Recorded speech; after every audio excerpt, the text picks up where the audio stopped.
With the start of every baseball season, obviously comes the start of K-Time, talking about Florida State baseball. So my apologies for taking the past 2 weeks off, but we are back with the first edition of this year's K-Time.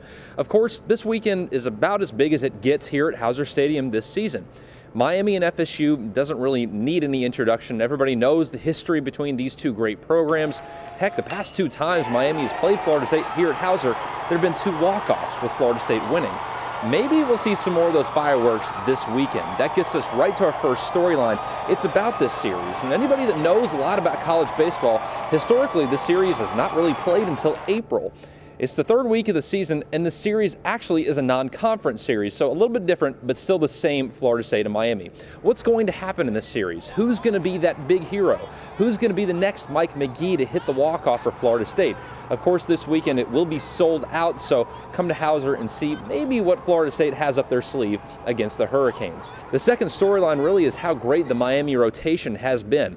These 3 pitchers Florida State is going to see, and Chris Diaz, Brian Radzewski, and Andrew Suarez, are among the most veteran pitchers in the ACC. 3 juniors, all lefties, all throwing great stuff, are going to face a good Seminole lineup.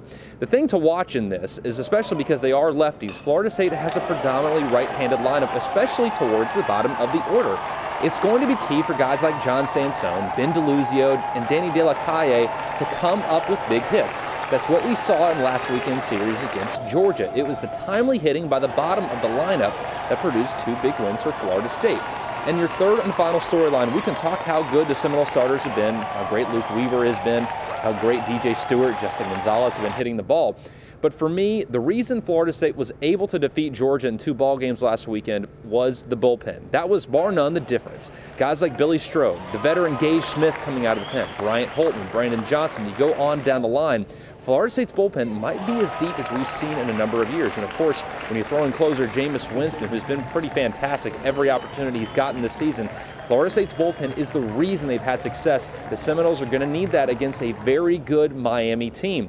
Remember, Miami is 4-3, but take nothing away from that. They've won both their series to start the season, the last one being against the Florida Gators. So this is a good Miami team coming in this weekend. You're not going to want to miss a second of the action. Florida State and Miami is about as good as it gets in all of college baseball.